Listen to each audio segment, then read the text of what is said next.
Daeho, our special monkey, was still fast asleep in his bed in the morning when a voice called to him from downstairs by his auntie, urging him to come down. After listening to his aunt's voice resonating throughout the house, letting everyone know that breakfast was ready and urging them to hurry, she muttered about how lazy the kids were before returning to the kitchen to continue preparing breakfast. Daeho stirred in his bed, slowly waking to the repeated calls. She warned loudly that if they didn't hurry up, she would begin eating without them. This woman was his aunt, the one who had cared for him and raised him with love over the years. Daeho got out of bed, freshened up quickly, and called out to her, saying he was on his way. 7 years earlier, his world had been turned upside down. His biological parents had perished in a devastating car crash, passing away instantly. May their souls rest in peace. From that moment, he had been left all alone, an orphan with no family to turn to. He had been close to being sent to an orphanage, but destiny had other plans.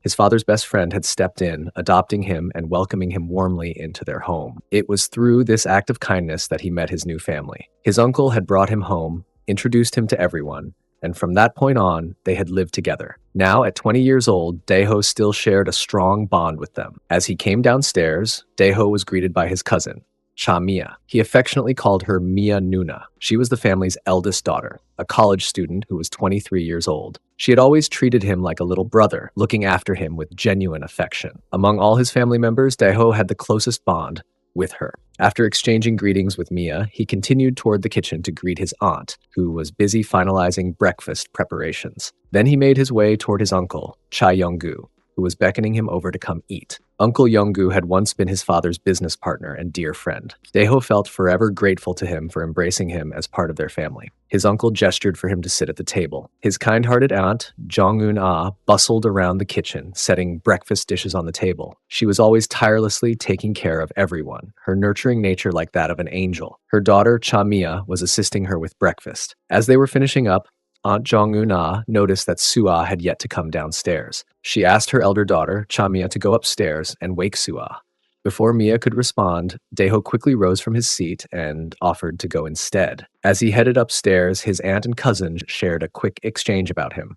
Cha Mia commented that Daeho was always so full of energy. Smiling warmly, her mother responded that it was a wonderful trait. Daeho climbed the stairs to Sua's room. Cha Sua was 21 and had been the family's youngest before Daeho came along. He carefully opened her bedroom door and found her still asleep in bed. Walking softly into the room, he called out to her, letting her know that Aunt wanted her downstairs for breakfast. Half asleep, Sua grumbled that she didn't want to eat. Then, realizing he had entered her room without her permission, she snapped at him, reminding him that he wasn't allowed to just barge in. Embarrassed, Daeho quickly apologized, closed the door, and hurried back downstairs. Sua Nuna loved spending her time reading and writing in her dark, quiet room. Daeho was still trying to build a closer relationship with her, but she remained the most distant member of the family. Even after all these years, he had yet to figure out how to connect with Sua Nuna. Returning to the kitchen, he informed his aunt that Sua Nuna said she didn't want to come down to eat. His aunt looked surprised, puzzled by her younger daughter's refusal to have breakfast. She began to feel concerned, thinking about how unusual Sua's daily habits had become and worrying that it might eventually affect her health. Uncle Young-gu, however, brushed off her worries, loudly insisting that everything was fine and that Sua was clever enough to look after herself. He then urged everyone to begin eating. Seated at the table, Daeho felt thrilled at the thought of breakfast. Soon enough, the entire family gathered around the dining table and started eating together. This was the home where Daeho had spent his childhood, a place overflowing with warmth and security. Mia Nuna, flashing a playful smile, teased him by saying he ate way too much. Still chewing, Daeho replied that the food was simply too delicious for him to resist. Everyone burst out laughing and continued chatting and playfully teasing one another. This was the perfect home for Daeho. It was his beloved sweet home. After finishing breakfast, Daeho stepped outside. He sat on the ground with one of his classmates, engaging in a casual conversation. His classmate was Han Go-bong, a boy from his high school who happened to live nearby. Go-bong was somewhat infamous for always dozing off during class. While they were talking, Go-bong suddenly asked Daeho an odd and unexpected question, whether he had ever seen a girl's underwear. Caught off guard, Daeho paused for a moment, flustered, and asked Go-bong what he was talking about. Feeling sympathetic toward Go-bong's loneliness, Daeho often made it a point to keep him company. That bond was what had turned them into best friends. Gobong kept teasing, asking if Daeho had sisters and whether he had ever seen their underwear. Daeho, once again embarrassed, firmly responded that he would never want to see his sister's underwear. Laughing slyly, Gobong told him he would show him something amazing. He pulled something out of his sister's underwear from his pocket, chuckled, and said to treasure it. After a while, the two friends got up, hopped onto their bicycles, and rode back to their homes. As night descended, Daeho lay in bed, trying to fall asleep, but he couldn't find peace. An unexplained restlessness filled him, and his heart was racing for reasons he couldn't understand. Feeling thirsty, he decided to go downstairs for a glass of water. He filled a glass and began drinking, standing quietly in the dimly lit kitchen. All of a sudden, he heard a noise. Startled, he froze in place, trying to figure out where the sound had come from. Straining to listen, he picked up on a faint sound. He wondered if it had come from his aunt's room. He thought that maybe she wasn't feeling well. Concerned, he cautiously moved closer to the room. The door was slightly opened. He hesitated, torn between wanting to check if she was okay and wanting to retreat. Peeking carefully through the opening, he was stunned by what he saw. His uncle and auntie were engaged in an intense yoga session in their room. Daeho stood shocked, overwhelmed by the scene before him. He told himself that he shouldn't stay any longer and should head back to his room. Without wasting time, he hurried back upstairs, lay down on his bed, and tried to steady his racing thoughts. He couldn't stop replaying what he had just witnessed, wondering if it was the same thing the mischievous kids at school whispered about something they called making love. Pushing away the troubling thoughts, he decided he needed to sleep as soon as possible. The night quietly passed. The next morning, he woke up still feeling a lingering sense of embarrassment because of his banana shake stuck to his undergarment. Mumbling to himself, he reminded himself that he needed to hide the evidence before anyone found something suspicious. Nervously, he tucked the underwear deep within the clothes piled in the laundry basket, hoping it would stay hidden. His heart pounded anxiously at the thought of getting caught. Meanwhile, downstairs in the kitchen, his aunt was sorting through a bunch of tomatoes.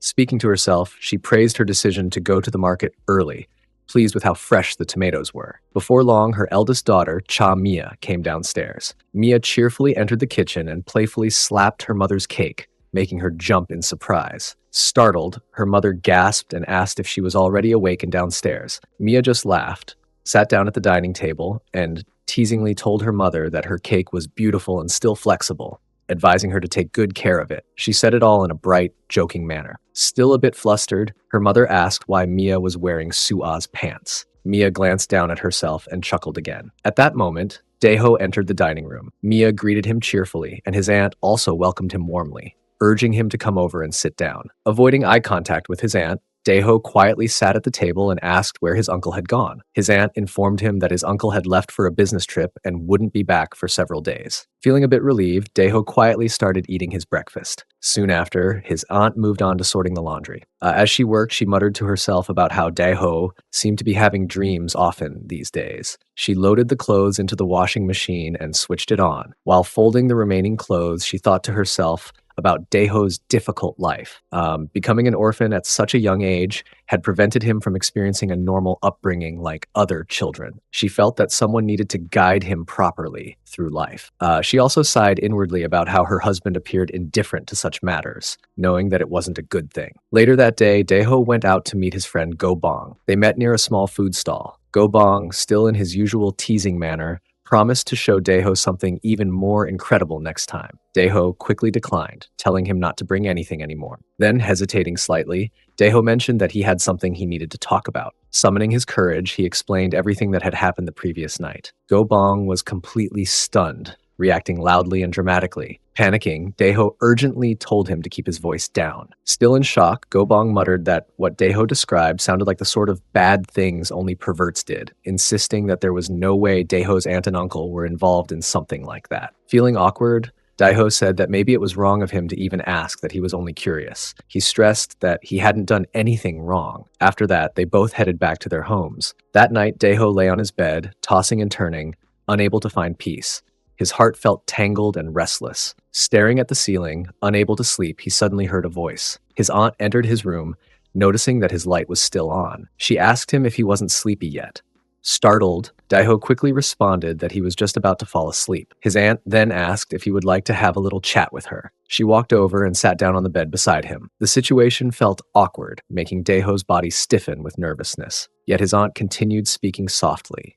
trying to make him feel at ease. She seemed on the verge of saying something serious and pulled something out to show him. Confused and curious, Daeho asked her what it was and why she was acting so strangely. Looking directly into his eyes, his aunt spoke in a soft, low voice, saying that he must be becoming a grown-up now, and wondered aloud about what she should do with him. She wanted to teach him some basics about resistance band sessions. Daeho's aunt gently asked if he wanted to learn about resistance band sessions, her tone calm but firm. Daeho paused, uncertain how to respond. He opened his mouth to answer but struggled to find the right words. Almost as if seeking confirmation, he asked whether Uncle Ronald had gone through the same training. His aunt was briefly surprised but quickly collected herself. She responded almost casual that yes, Uncle Ronald had experienced the same. However, deep down, she couldn't shake an uneasy feeling about how to prepare Daeho for future matches. It became obvious that Daeho barely grasped what was being asked of him, and she realized, somewhat reluctantly, that she would have to explain everything to him. After a short silence, Daeho, though still uncertain, showed through his voice and body language that he was eager to learn the one-on-one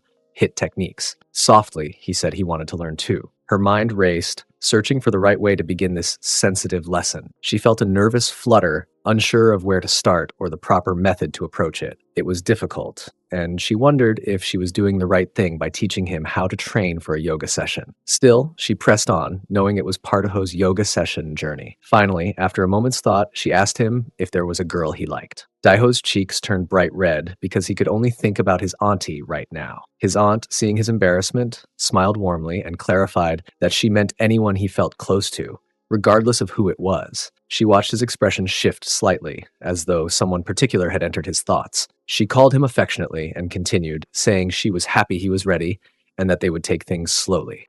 She reminded him that this was all part of building him up for his career and that it was important for his overall well-being. Her thoughts drifted back to when Daeho was just a boy, recalling the day when some kids had mocked him for being an orphan and shoved him into a creek. She remembered rushing to him, asking what had happened, who had hurt him, and how she could help. He had been soaked and humiliated, and she had patiently helped him clean up. Back when he was a baby boy, she used to bathe him, knowing it wasn't a big task, but recognizing how much pain he had already faced even then. That memory stayed with her, a reminder of how fiercely she had always tried to protect him from the cruelty of the world. His aunt felt a pang of shock, wondering how he could have hidden something so painful from her. He looked at Aunt June and asked what he was supposed to do now. She asked about the next step. He suddenly cried out in pain, visibly anxious and overwhelmed. She began guiding him through the cardio session experience. As they continued, she found herself wondering how she could make him even more aware and prepared because she knew she couldn't stop at just the basics.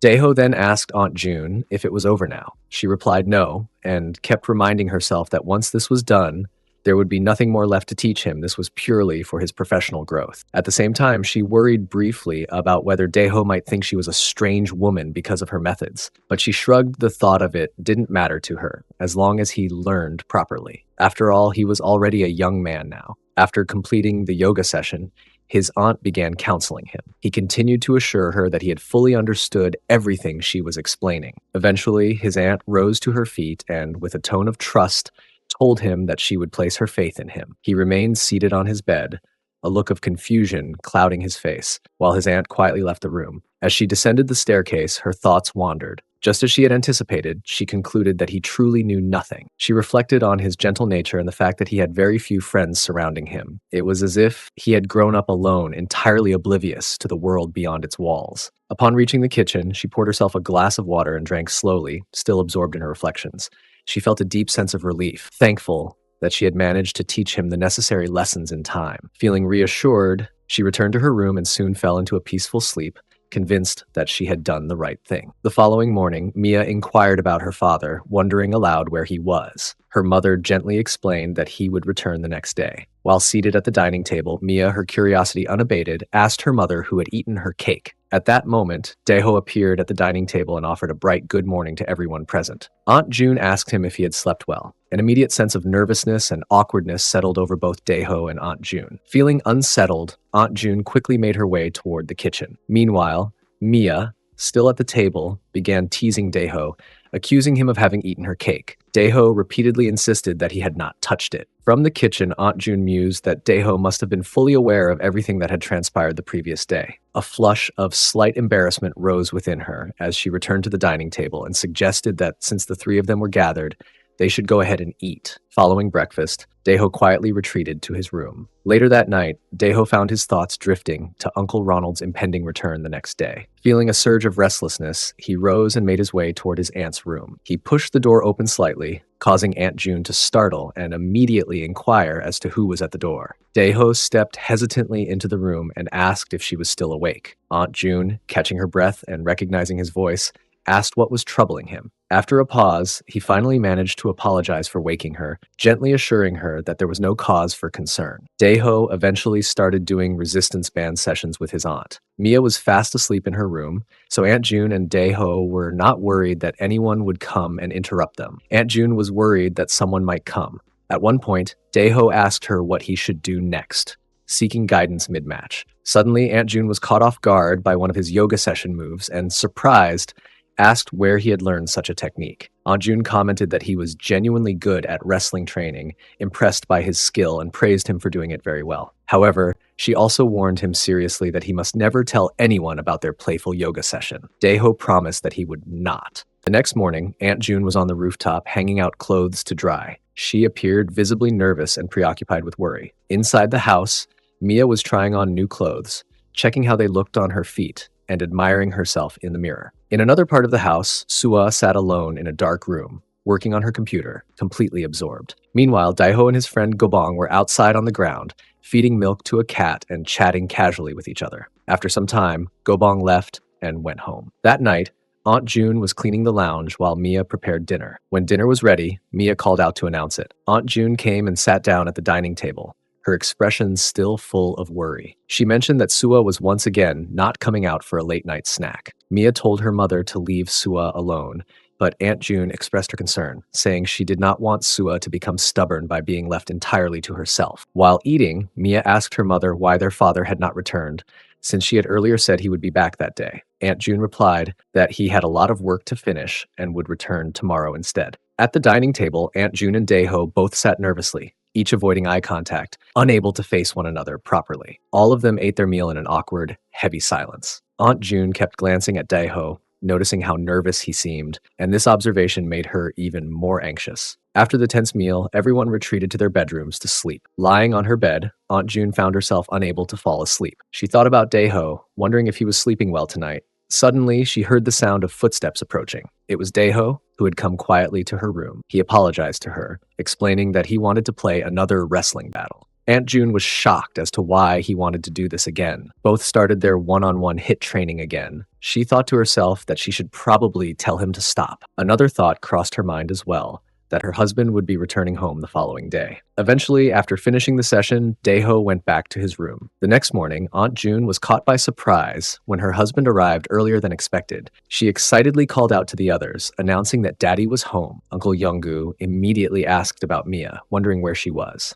Aunt June called for Mia, who quickly came downstairs.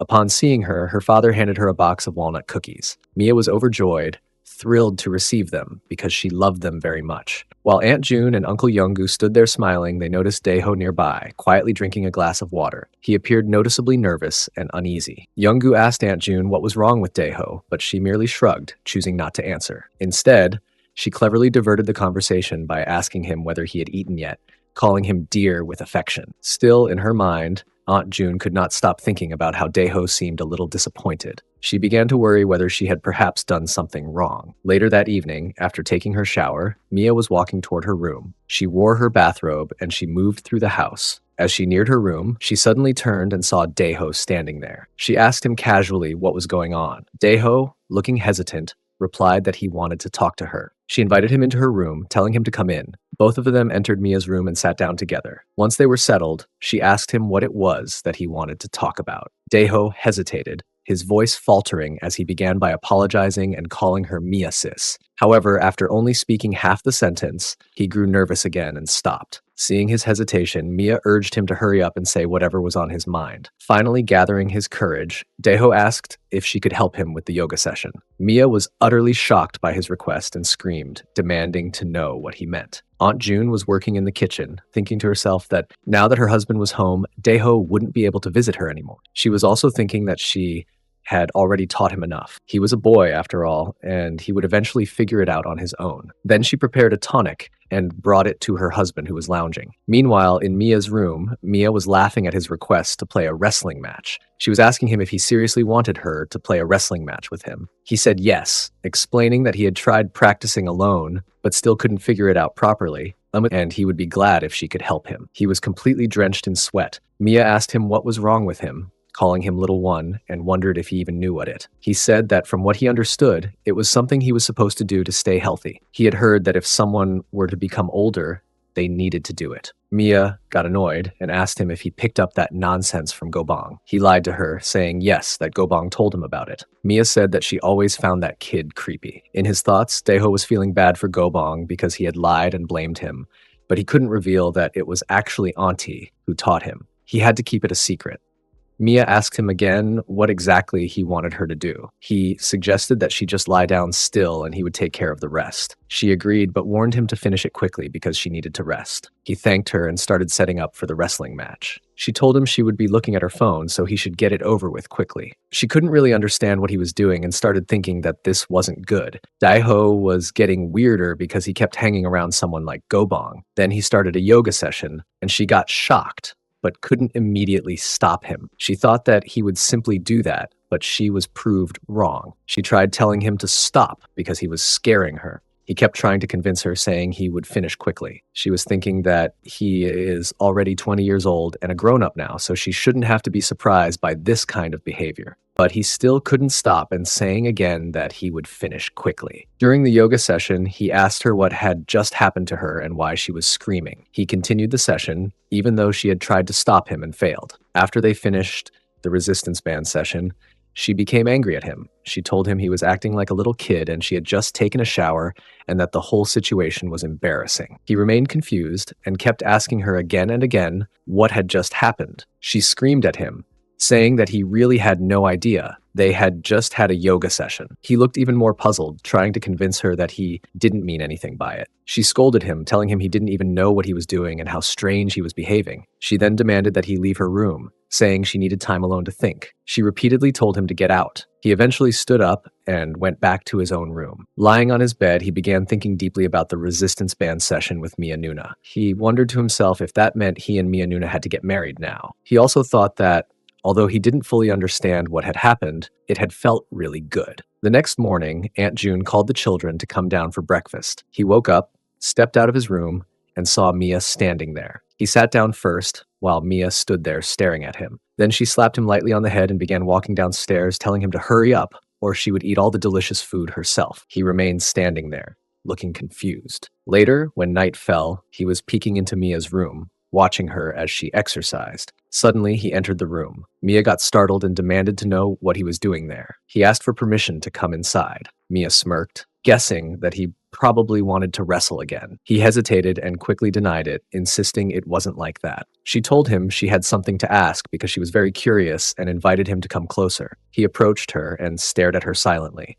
She urged him to hurry up and tell her what was on his mind, practically forcing the words out of him. Finally, looking awkward and excited, he asked if they could have an exercise session again. Sua was working on her computer in her dimly lit room at midnight. After getting tired, she decided to leave her room and head to the kitchen to find something to eat. She went downstairs, opened the fridge, and began grabbing all the ingredients she needed. While she was gathering food, she noticed someone approaching. It was her mother, who looked very worried to see her daughter in the kitchen at such a late hour. Her mother asked Sua about the late-night snack. At that moment, Sua was frying an egg. Sua replied that she wanted to make a sandwich. Her mother questioned her, asking what she was doing with her life, since she had completely flipped her day and night schedule. Sua responded that the holidays had just begun and asked her mother if she could just let it go for once. Even though Sua brushed her off, her mother still looked worried about her. She advised her to eat properly and mentioned that there was cheese available if she wanted to add it to her sandwich. Sua said she understood and told her mother she could go back to her room now. Feeling sad because of Sua's cold behavior, her mother climbed the stairs again, thinking that at least Daeho must be doing fine by now. While passing by Daeho's room, she noticed something strange hanging on his door. She stood there for a moment, wondering what it was supposed to mean. Meanwhile, in Mia's room, Mia was asking Daeho if he was feeling embarrassed. He panicked and quickly said that it wasn't like that.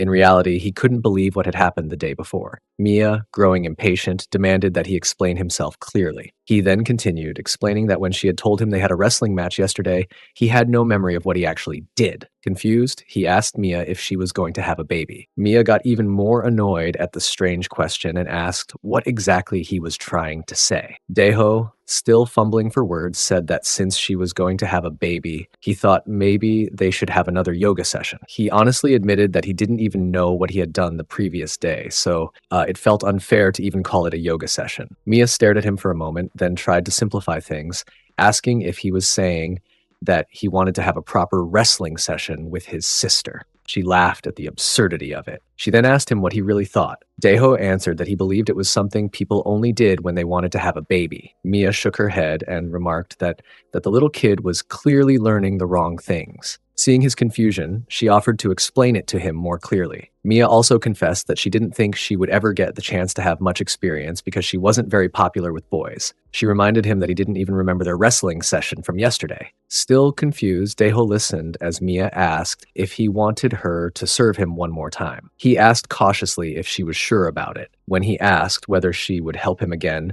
she told him that it wasn't really about exercise sessions. She said that thinking about it too much was pointless, especially since they had already done it once. For him, she said, once or twice would not make much of a difference anyway. She then added that she would teach him step by step if he wanted. Daeho got excited at her words. He couldn't believe that he was about to have another resistance band session with Mia. Sua was vibing late at night, munching on her sandwich in the kitchen. Meanwhile, over in Mia's room, Daeho was still bugging her to explain things better because he honestly had no clue what was going on. Then, the two of them began a resistance band session. Meanwhile, Mia was looking at Daeho, finding him utterly adorable. She smiled and reminded him that this kind of cardio session with his sister should stay a secret. He nodded quickly and promised to keep it between them. After the yoga session ended, Daeho got up and hurried toward his room. On the way, he happened to pass Sua, who was holding a glass of juice in her hand. The moment he saw her, he panicked. Without waiting for her to say anything, he launched into an explanation. He told her that he had only been in Mia's room because she was giving him advice,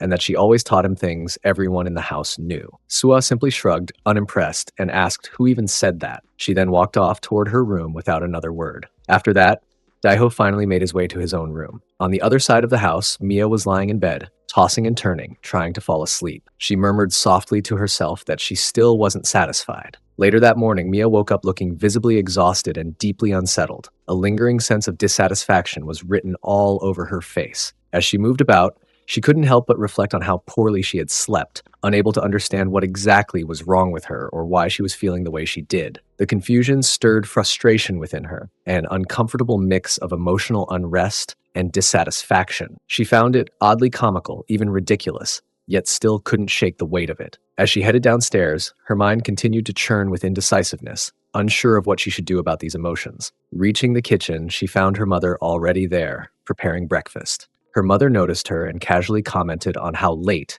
she had come down that morning. Mia quickly apologized, explaining that she hadn't been able to sleep well the night before. She then sat down at the breakfast table, where she unexpectedly noticed her sister Sua already seated. The sight startled her. Sua was rarely up at this hour. Mia silently questioned whether Sua had something special planned for the day. Sua, in turn, casually mentioned that she was heading to the library. Just then, their father, Younggu, entered the kitchen. His face lit up with joy at the sight of his family gathered in one place. He remarked how long it had been since all the girls were together in the same room. Delighted, he encouraged everyone to have breakfast together. With that, the family began eating. Daeho expressed his gratitude for the meal, cheerfully commenting on how delicious it was as he ate with great appetite. Mia, however, sat watching him intently. Her thoughts drifted inward. Despite everything, she acknowledged to herself that, at the end of the day, he was the only one who could truly satisfy her desires. Yet even with him at the table, a sense of disappointment gnawed at her. She couldn't even enjoy a proper breakfast. But she quickly reminded herself that just because she felt that way didn't mean she could simply ask Daeho to fulfill her needs. She was sinking into unease, troubled by the nature of her own thoughts.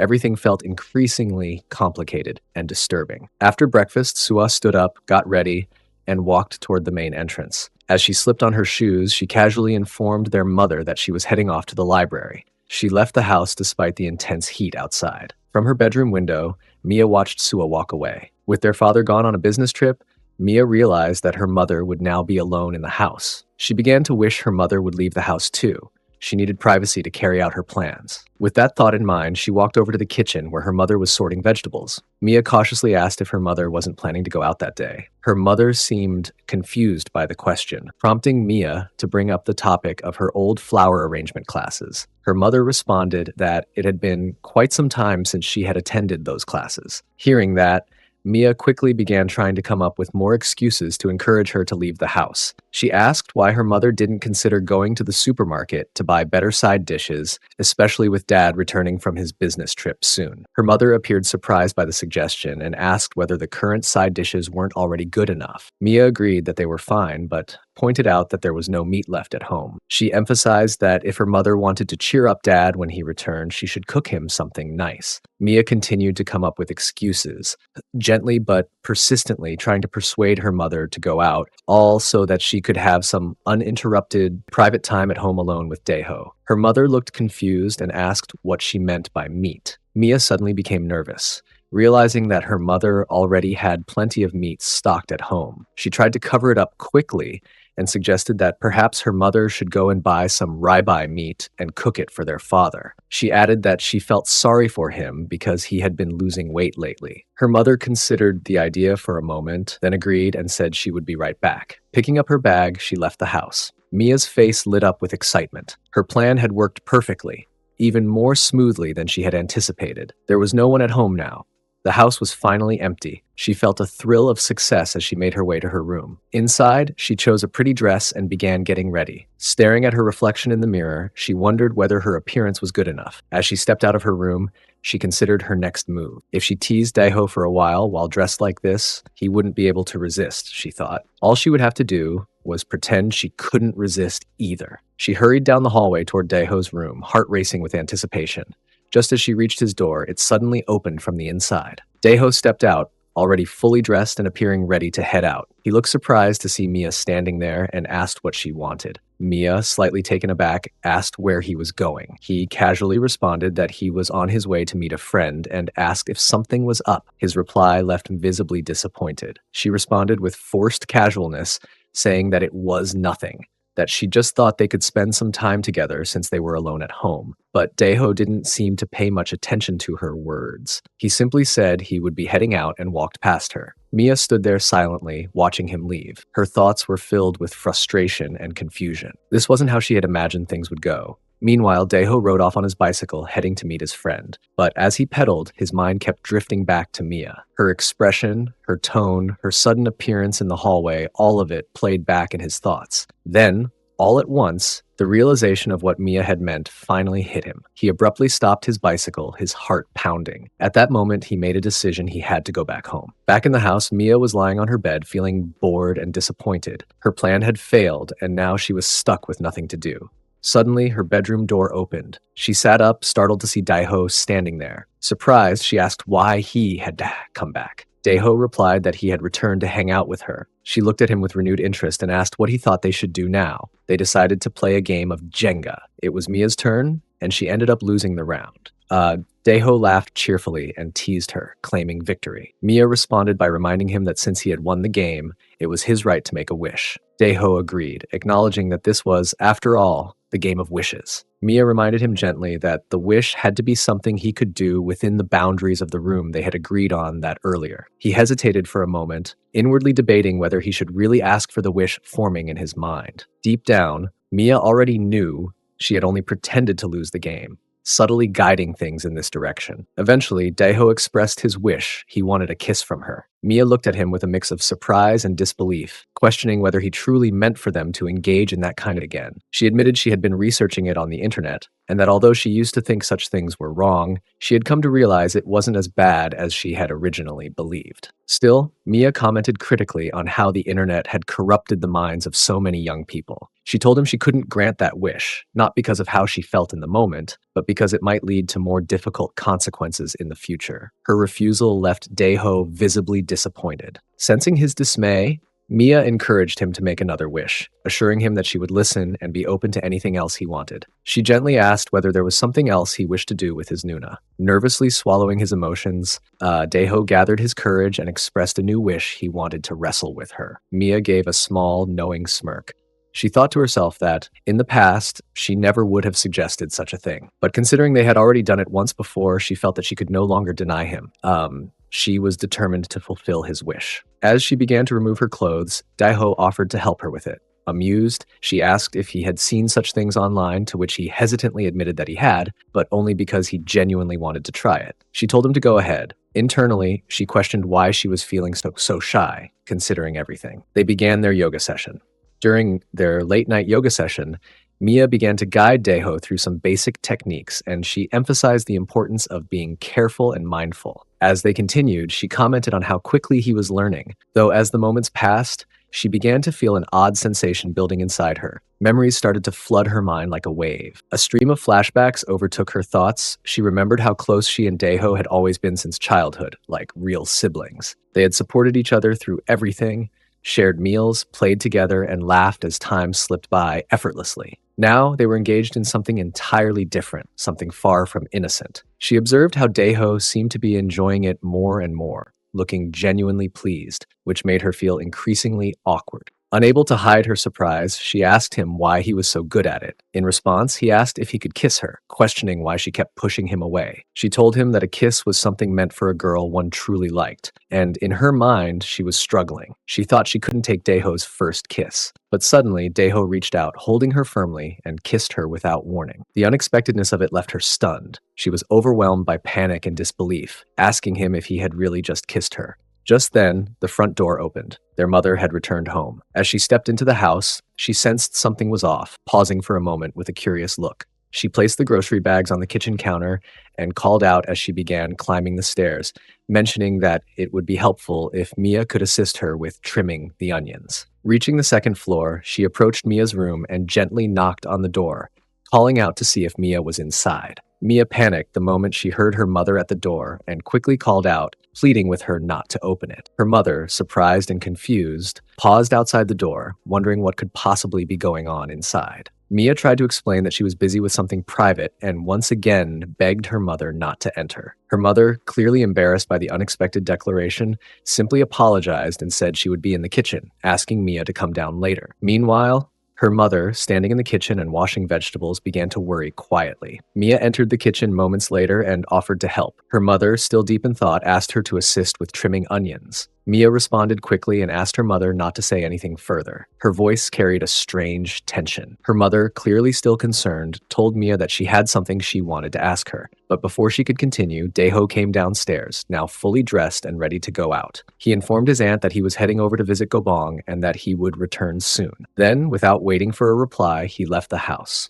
His aunt stood there, puzzled. She hadn't realized Daeho had been home at all. She turned to Mia and asked if she had known, but Mia said nothing, keeping her eyes focused on the onions. Daeho, on the other hand, was feeling incredible, as if he were floating. He rode his bicycle through the warm day until he arrived at Gobong's house. When he got there, he called out to his friend, but no one answered. He remembered Gobong had promised to show him a drone, and now he was nowhere to be found. Then something unusual caught his eye. A girl was lying on the floor of the porch. He immediately recognized her as Yuhi. Seeing her like that, relaxed and unguarded, made him pause. In his mind, he thought that someone lying that way looked oddly beautiful, and for a moment he had the urge to reach out and touch her. But he quickly checked himself. He knew he shouldn't touch anyone without permission. He began calling out her name, Sister Yuhi, several times. She stirred, surprised, and then sat up, clearly startled by his presence. He asked her if she had no reaction to seeing him, half teasing, half serious. Yuhi asked if he had come to see Gobong, and he confirmed it. She smiled gently and gestured for him to come over.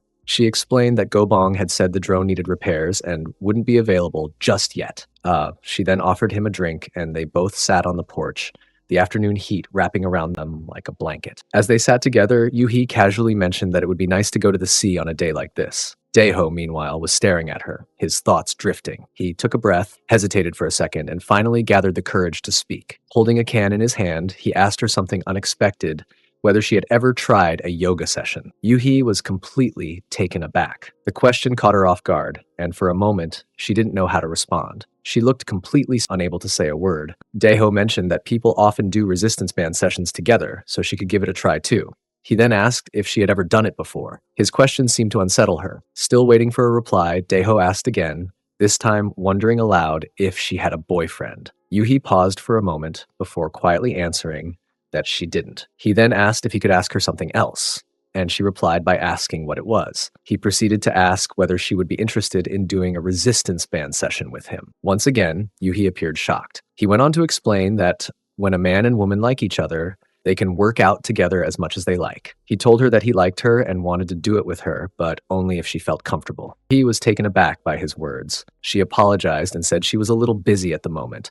She suggested he leave and come back another time if he wanted to play. Daeho hadn't expected that kind of reaction. Feeling awkward and rejected, he stood up and walked out of the house. As he made his way home, his thoughts kept circling around Yuhi and everything that had just happened. Meanwhile, Yuhi lay on the floor, completely lost in thought. That night, heavy rain started to pour, with thunder rumbling in the background. Daeho sat in his room, quietly holding a piece of cloth, staring at it. Suddenly, he was startled by the sound of footsteps near his door. It was Mia, calling from outside to check if he was home. He asked what she wanted. Mia said he needed to listen to what she was about to say. She told him he couldn't ask her to do yoga sessions with him anymore. Until now, she explained, she had only been teaching him resistance band sessions because she felt sorry for him being new in the neighborhood. She reminded him that since they saw each other every day, he shouldn't feel awkward around his own family. Daeho looked clearly upset by her words. Noticing this, Mia tried to console him. He confessed that he liked her and asked if there was still no chance it could work between them. She replied that she couldn't go on with it. If they kept doing this, she said, he might find it harder to get a girlfriend later, and he would regret that. She added that he didn't truly understand what he wanted yet, and it wasn't that she hated him. Then, as she turned to leave the room, she said she was going for now and added with a soft smile, asking to do it next time again. She left, leaving the door slightly ajar behind her. Later that night, Daeho's aunt walked into the kitchen looking for medicine. She had eaten something too spicy and her stomach was bothering her. When she entered the lounge, she was surprised to find Daeho sitting there, crying silently. Concerned, she approached him and gently asked what had happened and why he was crying. With tears in his eyes, Daeho asked his aunt if she could help him practice some wrestling techniques one more time. She paused, unsure of what to say, but eventually agreed. They began a grappling session. Uncle Youngu and Mia had been sleeping in their respective rooms, and Sua had been sitting in hers, watching a movie. After completing her workout session, Daeho and aunt went to their rooms. The following morning, the entire family was gathered around the dining table for breakfast. Uncle Youngu looked over at Sua, commented that she should take a moment to observe her face in the morning. He suggested that this was an opportunity for her to make changes to some of the patterns in her life. In response, Sua casually replied to her father, saying that she had not woken up early as she had been awake all night. Her father chuckled nervously and acknowledged that she probably had a lot going on at the moment. He then mentioned that he had to go to Seoul that day. He explained that if he were able to meet with President Jin Hong in the evening, he would most likely be back the next day. He told her that he typically invited people to visit him, but this time he would be the one going to them. At that moment, Auntie June appeared to be slightly worried, and Daeho noticed her concern. She thought to herself that Daeho was looking at her again. Later, Daeho went outside to join Gobong, and the two of them spent time playing with a drone. Gobong proudly mentioned that the drone was the new Vanguard 1. Daeho cheered him on, praising him for being skilled at flying the drone. Gobong laughed and admitted that it had been a bit challenging at first, but said that it became easier after a few tries. He encouraged Daeho to learn how to fly it as well. Just then, the drone's battery ran out, and Gobong packed it up. He told Daeho to take it home and practice with it. Daeho was thrilled and expressed his gratitude for being allowed to borrow the drone. Gobong responded by saying that Daeho was always kind to him. Daeho, in turn, thanked him and said that Gobong was his only friend. After a brief pause, Daeho added that it was difficult for him to say it now, but in the future, when the time was right, he would teach Gobong something really valuable. Gobong asked, puzzled, what that could be. Daeho explained that it was something very good for men and began laughing. Gobong then asked him where he had learned about this good thing. Daeho replied that it was something that could not be done there and promised to teach Gobong later. Gobong, smiling, agreed and reiterated that Daeho was always good to him. Meanwhile, Auntie June was lying in bed, feeling a deep sense of anxiety and unease. She kept thinking that something didn't feel right. She had a strange sensation that something was about to happen, though she couldn't pinpoint why. Suddenly, she heard footsteps approaching her room. It was Daeho, who appeared at her door and quietly expressed that he hadn't intended to do what he was about to do, but he felt the need to apologize. He said to his aunt that she had helped him a lot the previous day. His aunt reassured him, saying it was okay and that she would take care of it. She also reflected that Daeho needed to do it several times a day to improve. As she watched him, she couldn't help but think that he had been getting better and better with each passing day. However, a sense of worry crept in. She began to wonder if she had pampered him too much, letting him do whatever he wanted whenever he wanted. She realized that by always allowing him to push boundaries, she had reached a point where she couldn't stop him anymore. She was also concerned about how she would face him after that. The following morning, Auntie June appeared slightly tired. She was thinking to herself that she hadn't been able to sleep properly the previous night due to Daeho. At the same time, Daeho was thinking that June shouldn't worry so much. He believed it was something she didn't need to be so concerned about, and that all she needed to do was teach him gradually. Despite this, June couldn't help but feel a bit anxious as she thought about how, in the past, Daeho hadn't really shown any interest in yoga sessions, but now she felt that he would soon know everything there was to know about it. While preparing breakfast in the kitchen, June heard footsteps behind her. It was Daeho. She turned and asked him if he was already awake. Daeho responded that he was, and then asked that Auntie did she sleep well last night. June didn't respond to his question, but instead told him that breakfast would take some time to prepare and that he should go to his room and wait. However, Daeho remained standing there and began explaining his situation to her. He told June that although she had already helped him a lot the night before, he was still facing some difficulties that morning. June assured him that it was completely normal to feel that way. As she listened to him, she thought to herself that it was okay for him to feel this way. Afterward, Daeho asked her if he could return later so she could continue teaching him more thoroughly, as he genuinely wanted to learn everything on his own. June agreed, telling him that he needed to learn how to do the exercises properly so that he could manage them on his own. She explained that it would be difficult at first, but it would become easier over time. She was also pleased to see how much effort Daeho was putting into trying to figure out how to learn the workout techniques by himself. She then asked him why he hadn't gone upstairs as she had suggested, wondering why he was still standing there. He grabbed her waist from behind and replied that he hadn't wanted to interrupt her while she was making breakfast. She then began asking him why he seemed to be trying to exercise in the kitchen when there was still breakfast to be made. He also mentioned that both Sister Weya and Sister Shuya were always waiting to be called down for breakfast. June found herself wondering why Daeho was bringing up the idea of a yoga session in the kitchen. After their conversation, they all gathered around the table to eat breakfast. Everyone appeared to be enjoying the meal, looking happy as they ate. June couldn't help but observe Daeho and think to herself that 20-year-old boys were certainly full of energy. She also thought it might not be enough food for him, but reassured herself that it was fine since no one else would be in the laundry room. On the other hand, Sua had left the house, telling everyone she was going to the library. Mia, who had also gotten dressed, mentioned she was going out to meet a friend. June couldn't help but feel a little worried, realizing that it meant only she and Daeho would be at home. At that moment, Daeho appeared again from behind and asked her if they could wrestle once more. June said all right. After that, the two of them started one-on-one hit session again. Once it was over, Aunt June told Daeho that he should go outside and play with his friends. Daeho agreed, saying that she was right and that he really should go. Then he stood up and went out.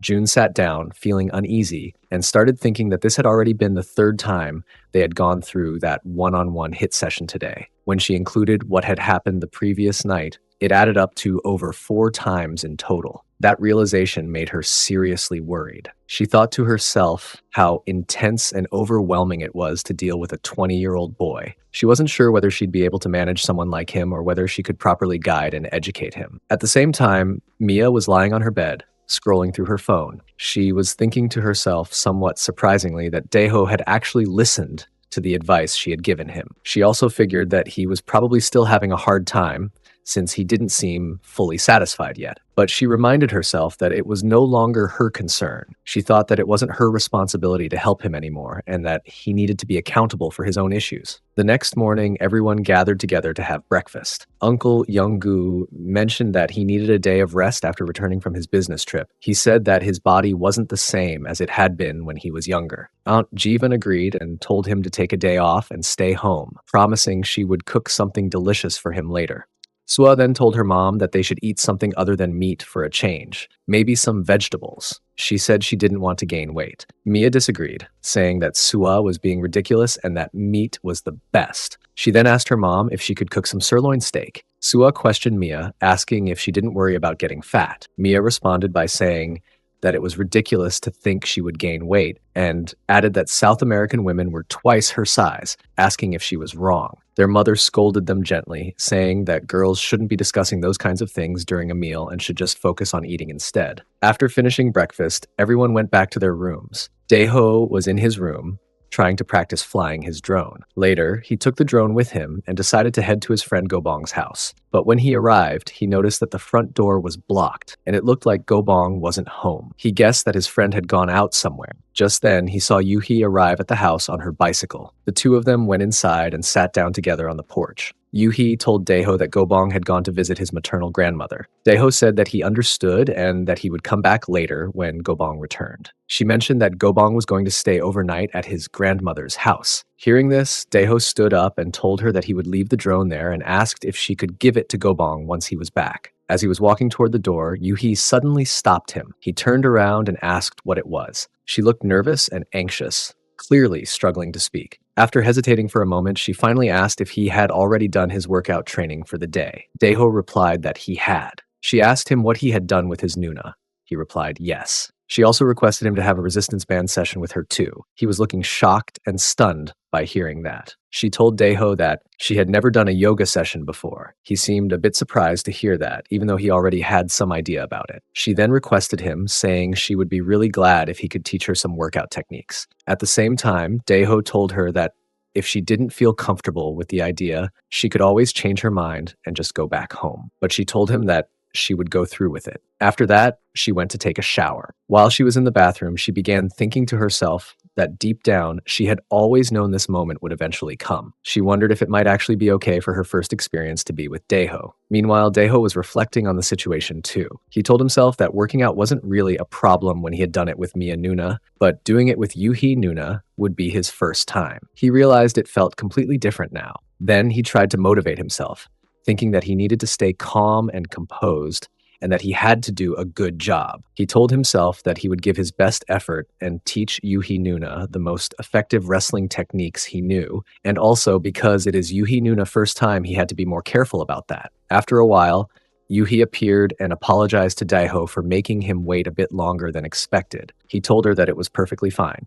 She then said that they could begin now, adding that she was ready, addressing him by name. As she stood there, she hesitated for a moment and then, somewhat shyly, told him that he didn't have to kiss her. In response, Daeho assured her that he wouldn't kiss her. After that, the two of them burst into laughter. Yuhi then clarified again that she didn't want to be kissed. She admitted that she hadn't done anything like that before. Then the two of them began exercise training together. After the session began, Yuhi started trembling slightly because it was her first time. As Yuhi listened to him, she found herself thinking that he was far more mature than she had originally assumed. Until now, she had always seen him as just a kid who hung around with Gobong all the time. But now she started to feel that maybe she had made the right choice by asking him to teach her. Meanwhile, Daeho looked at her and told her that even though it was her first time, she looked really beautiful. Internally, he kept reminding himself that he needed to carry himself like a grown man. He started recalling the techniques that Mia had once taught him. He couldn't help but think to himself how beautiful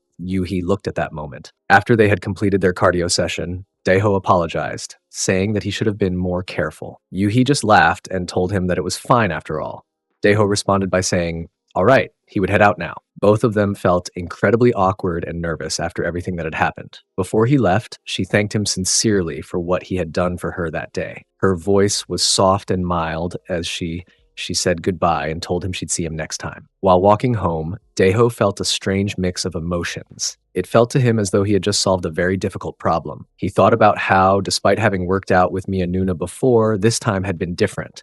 He had taken the lead himself. He felt proud of what he had accomplished, almost as if he had succeeded in overcoming a major challenge. As he made his way home, the evening sky spread out above him, glowing with a breathtaking and beautiful light. Meanwhile, back at Yuhi's house, she lay on the porch thinking to herself that it really hadn't been so bad after all. Later that night, Mia was in her room scrolling through her phone when someone knocked on the door. She asked if it was her mom. Daeho came in and said it was him. He asked her what was going on and added that he had something he wanted to ask. Mia began to suspect that he was unable to control himself anymore.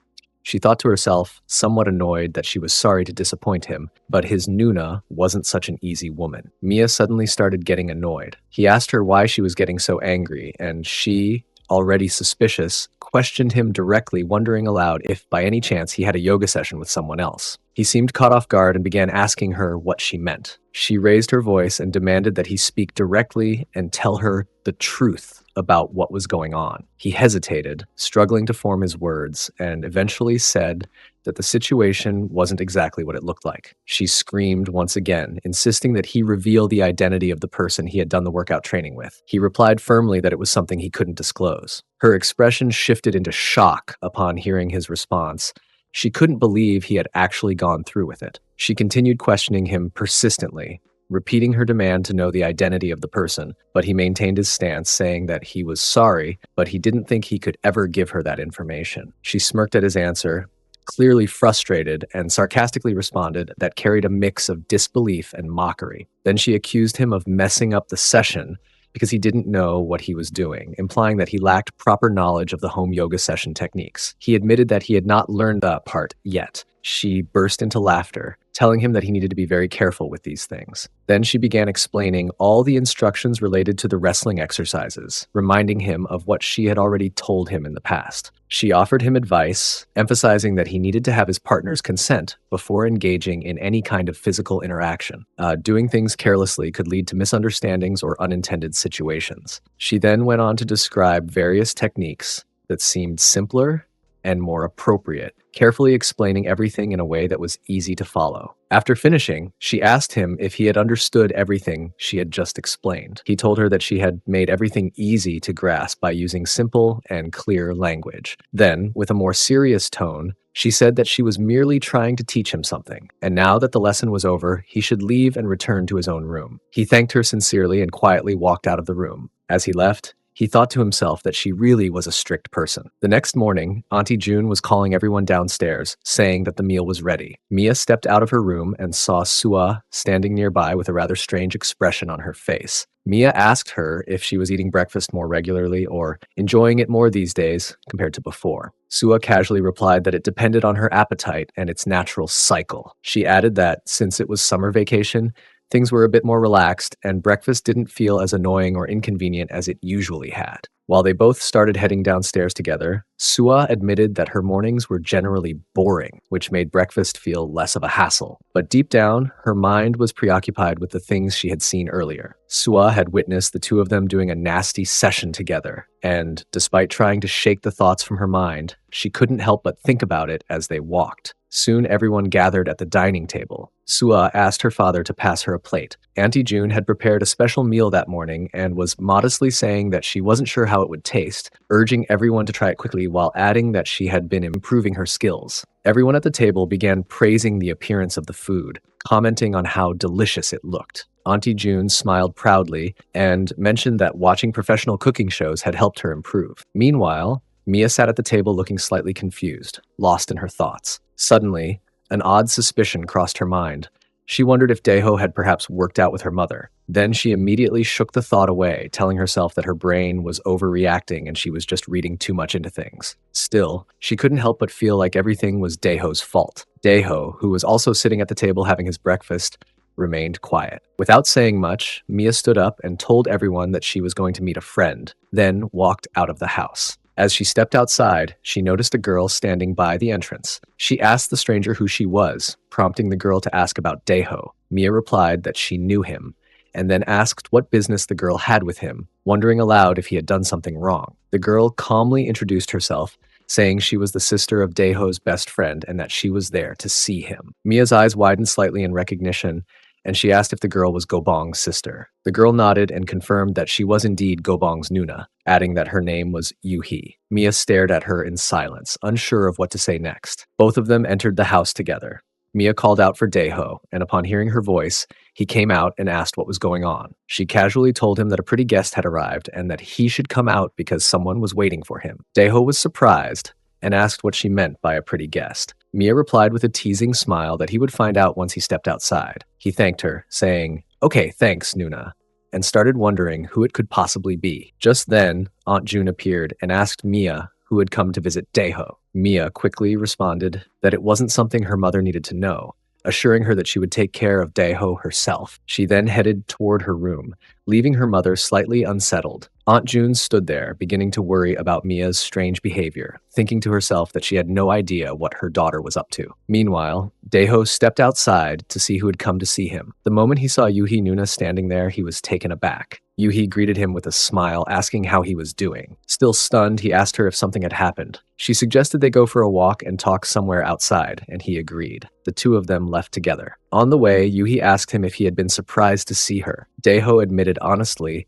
that yes, he had been very surprised. Back in the house, Mia remained lost in thought, trying to piece together the situation. She was confused and unable to understand what was going on. At the park, Yuhi asked Daeho if it was true that he didn't own a cell phone. He nodded, explaining that he had already broken 2 phones and was currently saving money to buy a new one. Hearing that, Yuhi reached into her purse and pulled something out, asking him to take it. She told him that the phone belonged to her, his Nuna. She handed him the phone and explained that although she had used it in the past, it was still in good condition and fully functional. Daeho was surprised by her offer and asked if she was really giving it to him. Yuhi smiled warmly and told him that yes, she was offering it to him because he didn't have a phone, and she hadn't been able to stay in touch with him because of that. Her words made him pause and wonder why she had wanted to contact him. He began overthinking the reason, but Yuhi, sensing the mood shift, hesitated and quickly tried to change the topic. She nodded toward a direction and asked if he wanted to take a look over there. She said there was a place nearby she used to visit often when she was younger. With a smirk, she urged him to follow her, saying to go together. They arrived at a dark and abandoned-looking place that resembled an old factory. Yuhi began to explain that the factory had once been operational but was later shut down. After its closure, some people had started using it as a secret hangout spot. She said it was her father who had once told her the story about the place.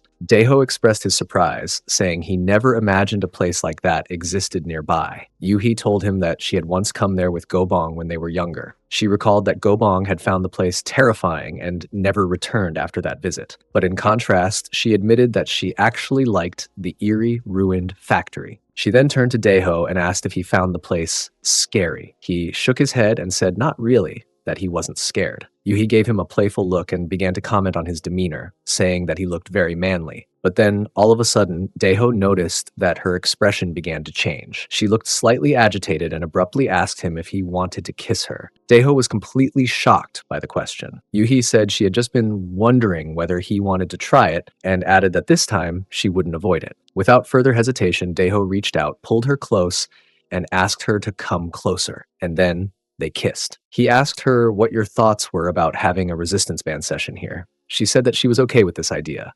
Yuhi asked Daeho to hug her and hold her tightly after the yoga session. Concerned, he questioned whether she was all right, but she reassured him, saying she was fine and told him not to worry. At the same time, Mia was sitting in a restaurant with her friend. Despite being physically present, her attention was completely elsewhere. She kept glancing at her phone, checking it constantly, clearly preoccupied. Thoughts of Daeho filled her mind. She wondered if he had already returned home, or if he was still out enjoying himself with the attractive guest who had come to visit him. The thought unsettled her, and she found herself becoming increasingly distracted. Noticing her distant behavior, her friend called her name several times to bring her back to reality. Mia, startled, quickly responded and tried to explain her behavior by saying she had just been looking at her phone for a moment and that it was nothing important. Her friend questioned her, pointing out that they hadn't seen each other in a long time, and yet Mia seemed more interested in her phone than their time together. She asked Mia if she had met someone new recently. Mia denied it,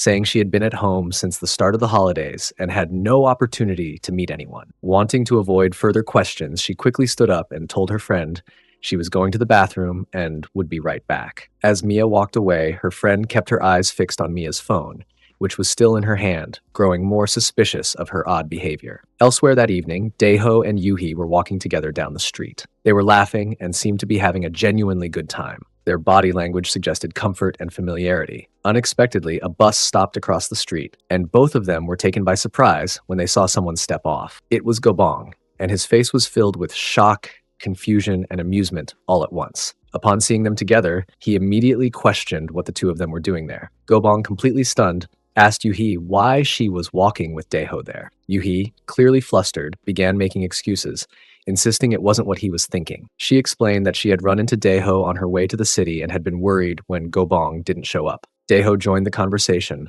supporting her explanation by saying that he had actually been on his way to see Gobong as well. At first, Gobong was confused, but he eventually reminded himself that random encounters like this were normal and nothing to be concerned about. Suddenly, Yuhi grabbed Gobong's arm and urged him to leave with her. As they began to walk, Gobong asked Daeho what was wrong. Daeho simply responded that he was coming, addressing Yuhi affectionately as Nuna. The three of them continued walking together toward home. During the walk, Gobong turned to Yuhi and mentioned that Daeho didn't have a phone. Yuhi replied that Daeho had already told her he had broken his phone and she had decided to give him her old one since she no longer used it. Gobong became excited and told her that it was a great idea, as it meant Daeho would finally have his own phone. Once home, the three of them relaxed, eating watermelon and playing with a drone. Meanwhile, Mia had returned home, visibly angry. She asked her mother if Daeho was back yet. Her mother told her he hadn't returned, which only made Mia more irritated. She stormed off to her room, seething with frustration, wondering what was wrong with that boy. He has no idea how late he has become. Her worry quickly escalated. She began suspecting that Daeho might be having a resistance band session again with that girl, and her thoughts turned bitter. She believed he had completely lost his mind. Later, while the family sat together at the dining table, Daeho quietly ate his food, unaware of Mia's intense gaze. She stared at him the entire time, her mind filled with concern over what he might be doing when he was out. Her worry was so overwhelming that she couldn't even eat properly. What troubled her even more was that she couldn't bring herself to ask him directly. Eventually, she stood up and said she had lost her appetite, so she would leave the table early. Her father thanked her for preparing the meal, but her thoughts were elsewhere. She kept thinking that she was the one who had introduced Daeho to workouts in the first place. Daeho noticed her odd behavior but chose not to say anything. That night, as he sat in his room, Mia walked in and asked if he was still awake and what he was doing. Daeho replied that he was still up and addressed her politely as Mia Nuna. She asked him where he had gotten the phone. He told her that Yuhi Nuna had given it to him. Upon hearing this, Mia's expression shifted. She asked if he was referring to the girl who had visited that morning. He confirmed it, adding that Yuhi no longer used the phone and had decided to give it to him. Then he laughed casually. Mia was visibly annoyed and asked what he meant by calling Yuhi Nuna. She demanded to know if he liked that girl. Suddenly, a wave of memories came rushing back. She thought about the past, when they used to go to school together, and she had declared that she was his only Nuna. She remembered how they used to eat meals together, and how Daeho always clung to her like chewing gum, depending on her completely. She recalled the time he had spilled food on his school uniform and how she had cleaned it off for him, her heart filled with memories of the care she had shown him. She couldn't help but think, if there was another girl, how could he love her so deeply? But then, shaking off her thoughts, she forced a smile and asked him if he wanted to play a game with his Nuna. Daeho, unaware of her emotional turmoil, replied that it was already late, but promised to play with her the next day. Mia was stunned by his response. She couldn't understand why he was acting so distant, like an old man. She asked him almost desperately whether he was trying to say he didn't need his Nuna anymore. Her emotions overwhelmed her, and she began to cry, saying that it was completely unfair. Later that night, Mia came to his room. He got worried seeing her at odd hours and asked her what she was doing there. After noticing her nervousness, he asked her what happened. He was shocked to see the weapon in her hand. She began advising him, explaining that boys often carried weapons at night, and he was no exception. She went on to say that she had anticipated he might need one, which was exactly why she had come to help him.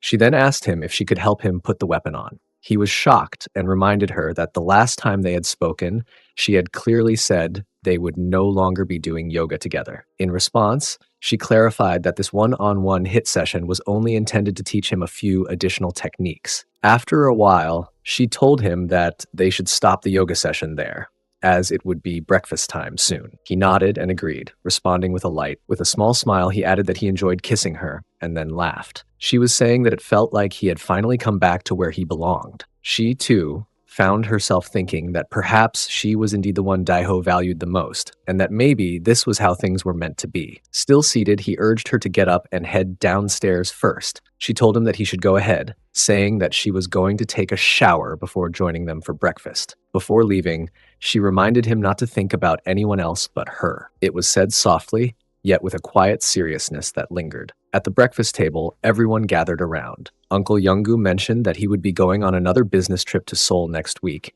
and asked the family members if there was anything they wanted him to bring back. Sua, visibly excited, asked her father if she could come along, mentioning a show she had been wanting to see. Mia, with her usual dry tone, said he could just buy her some new clothes, claiming she had nothing to wear these days. Their father chuckled and remarked that after such a long time, his beautiful daughter was finally willing to take a trip with her dad again. Aunt June then turned to Daeho and asked if he would like to come to Seoul with them. Daeho politely declined that, explaining that he suffered from motion sickness. He added that, although he wanted to go, traveling with everyone wasn't possible for him because of that reason. Mia began teasing him over his condition, and everyone laughed. Sua stood up from the table, quietly announcing that she had finished her food and headed upstairs. A short while later, she noticed Daiho following behind her and playfully teasing her. Startled, she turned around and demanded to know what he was doing, asking sharply if he was kidding her. He appeared confused and asked her what the problem was. She told him not to sneak up on his Nuna like that. He looked even more puzzled, clearly not understanding her sudden reaction. At that moment, Mia arrived and asked Sua why she was yelling at Daeho. She pointed out that they were all part of the same family, questioning whether Sua thought Daeho had meant something inappropriate. Mia tried to clarify that Sua was misunderstanding the situation and that it wasn't what she thought. Still annoyed, Sua told Mia not to pretend to be so nice to her, then turned away and went upstairs without another word. Mia sighed and told Daeho to ignore Sua's mood, urging him to go up quickly. Daeho agreed quietly and walked away. Later, Mia stood in the bathroom brushing her teeth when Daeho entered unexpectedly. He asked if she was brushing her teeth, and she replied that she had just finished. Her tone shifted as she noticed something in his expression. She demanded to know why he was acting like this all of a sudden. Without replying immediately, he walked toward her and gently hugged her from behind, saying that ever since the incident on the stairs, he hadn't been able to stop thinking about her, and that she looked beautiful. Now that she had finished brushing her teeth, he murmured that they could finally have their moment together. Her thoughts began to race. She asked herself when she had given Daeho the right to act on his own like this, to kiss her at his convenience. She knew it wasn't supposed to be like this,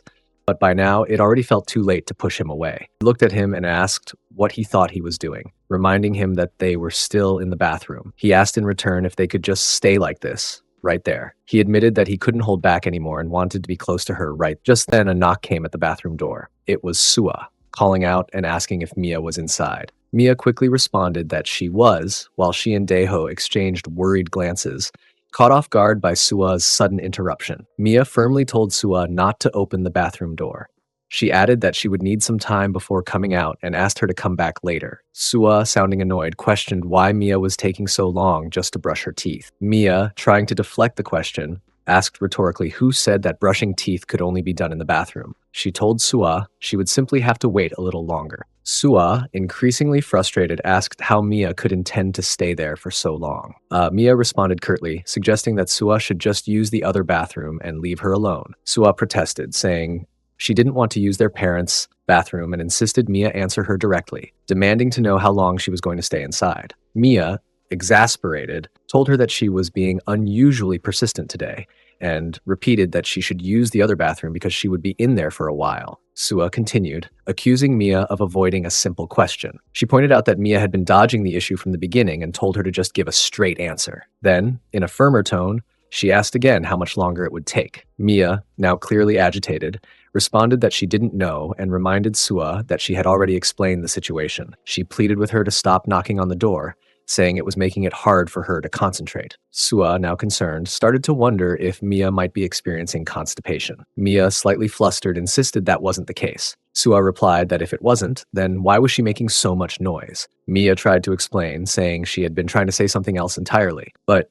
Sua dismissed the explanation and told her not to forget to leave the window and door open once she came out, and then walked away. Meanwhile, Daeho and Mia are having a workout together in the bathroom. After Sua has gone, Mia asks him where he has been learning these new yoga session techniques. Mia kept pressurizing him, demanding to know where he had learned that particular resistance band session. Daeho responded, explaining that he had done similar workouts before, though in a different way. The conversation between them continued along those lines. As they talked, Mia suddenly became emotional. Tears welled in her eyes as she thought to herself that it must have been that girl's fault. There was no way her sweet, innocent Daeho would know about such things on his own. Overcome by emotion, she asked him to leave the bathroom because she needed to take a bath. Meanwhile, Daeho began to overthink everything. He was surprised at how easily he had performed the workout, almost as if he had become too good at it. Mia, on the other hand, had always believed that this boy was naive and clueless about such things.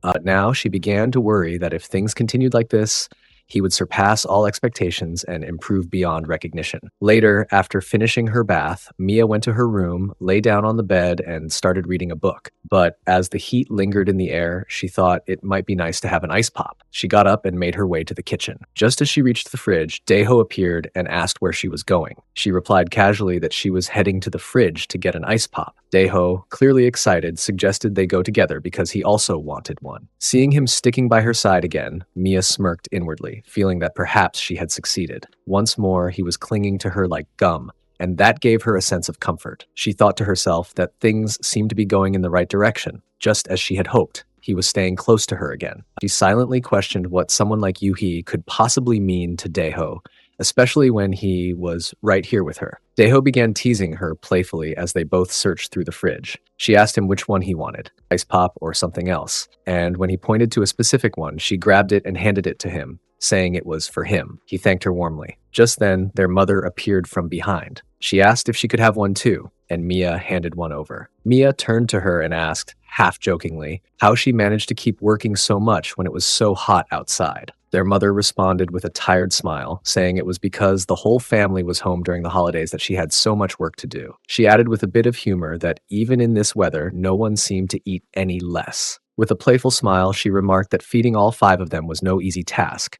and she disliked how much cooking she had to do for such a large group. Daeho chimed in, suggesting they change the topic since no one even tried to help their mother. Mia, a little defensive, asked why her mom was using such a critical tone. She reminded her that she had, in fact, helped cut onions just the other day. Mia, trying to recall clearly, added with a slight smirk that maybe it hadn't been onions she helped with, maybe it was garlic. Before she could finish her thought, Daeho suddenly reached out and wrapped his arms around her waist. With a playful but determined tone, he asked her to come upstairs with him. Startled, Mia responded sharply, reminding him that he must have lost his mind. She whispered that he should be more respectful, especially with their mother still present in the room. Their mother, meanwhile, was rubbing her lower back and sighed that it had been aching lately. She wondered aloud whether she should consider quitting swimming altogether. As the conversation shifted, Daeho turned to Mia again and confessed, quite seriously, that he suddenly felt like working out with her. Mia, half exasperated and half amused, simply told him to go upstairs then,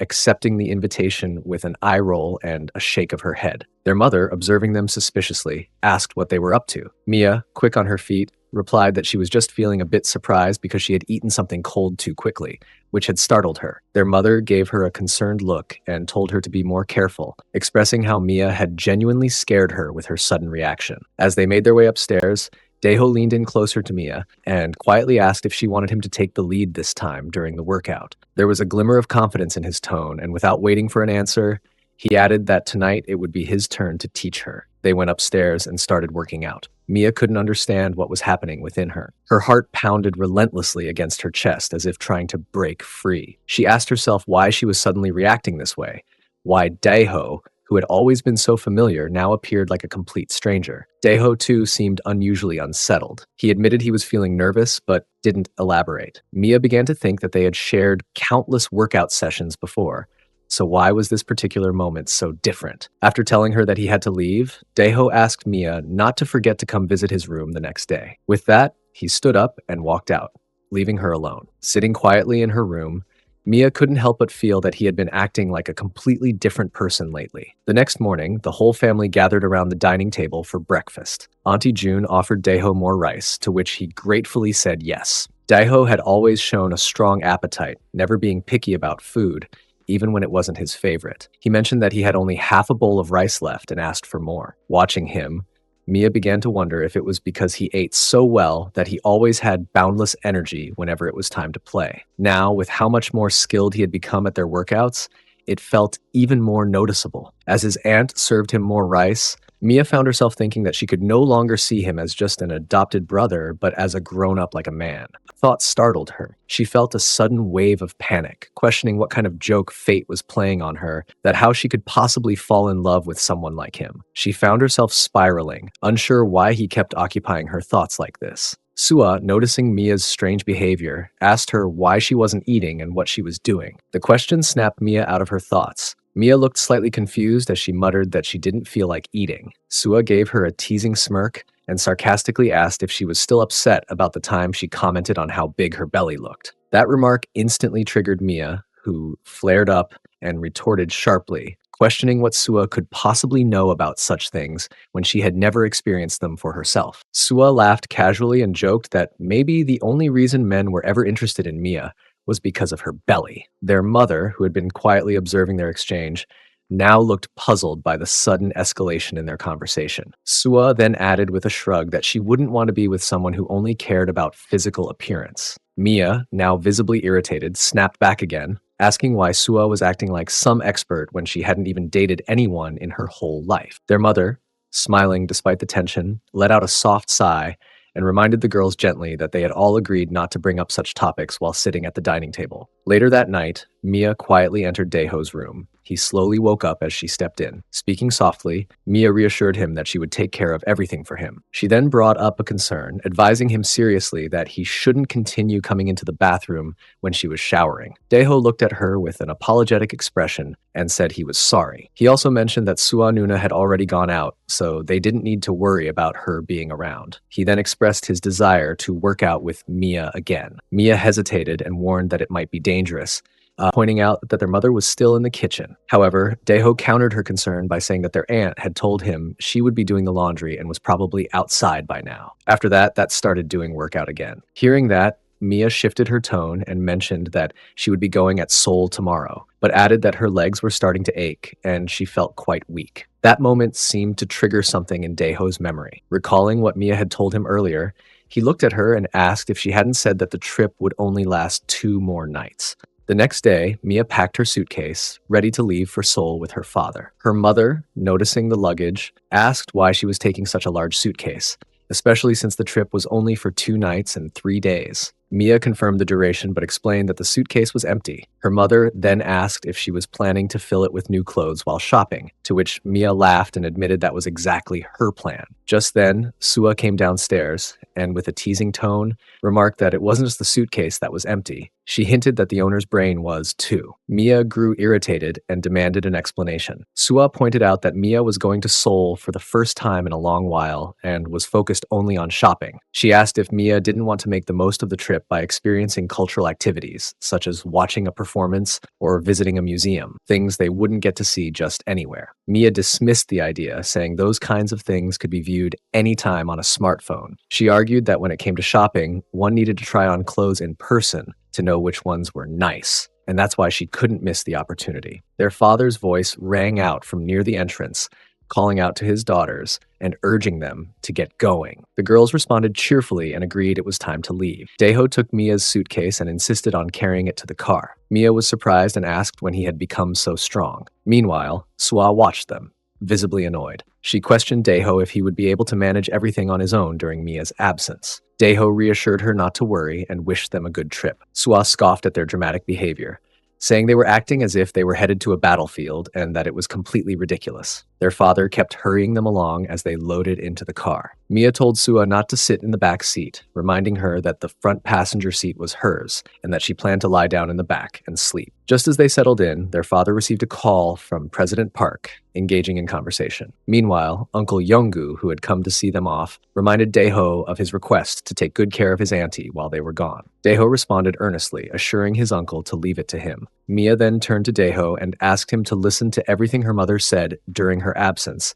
and to eat properly. With that, the car departed. Once they had left, Daeho asked his auntie if they should head back inside. She agreed and followed him in, trying to shake off a sense of unease. She kept telling herself not to think strange thoughts, convincing herself that nothing unusual would happen. She returned to the kitchen and began preparing a meal. As she was working, Daeho suddenly appeared behind her, startling her. He looked nervous and told her that he was going to meet Gobong and would be back before dinner. She nodded and told him to have fun, but reminded him not to return too late. He agreed and left. After he had gone, she found herself wondering why she was acting so strangely. Meanwhile, on his way, Daeho was looking around for the right location when he suddenly spotted Nuna Yu-hee, whom he had arranged to meet. He asked if she had been waiting for a long time, but she told him she had only just arrived. He asked what Gobong had been doing before she left, and she explained that he had been taking a nap, having gone to bed late the night before. Daeho realized that must be why Gobong hadn't been answering his messages. As the two began walking together, Yu-hee suggested they head into the forest, and Daeho agreed. Holding hands, they made their way in, and she mentioned her desire to do something there. He got shocked to hear the resistance band demand there. On the other side, Auntie June had been looking at the calendar when something suddenly caught her attention. Her eyes lit up with excitement as she realized what day it was. A flurry of thoughts began racing through her mind. It was something important that happened to fall on today. She quickly reminded herself that this wasn't the time to be spacing out. If she didn't act fast, he would return before she was ready. She told herself she had to hurry. Daeho and Yu-hee had a yoga session in the forest. Not long after, Daeho returned home. His sudden arrival caught her by surprise. She turned to him and asked, with a raised eyebrow, why he was already back, especially since he had said he would return before dinner. Her tone hinted at disbelief, as if his timing had disrupted something she was trying to manage. As she spoke, a knowing smirk formed on her lips, as though she was teasing him or holding back something she wasn't ready to reveal just yet. Auntie June came out of the kitchen carrying a cake. With a warm smile, she asked Daeho if he liked it, telling him that she had made it herself, just for him. Looking at the cake with surprise, Daeho asked her why she had gone to such effort. After all, it wasn't his birthday yet. She gently explained that she knew that, but today marked the anniversary of the day he had come to live with them, the day they had become a family. He paused for a moment and nodded slowly, his voice tinged with a hint of sadness as he acknowledged that she was right. It was also the day he had lost his parents. He recalled that it had happened in the summer, just like now. Trying to lighten the mood, Auntie June suggested that even if it was just the two of them tonight, they should still celebrate.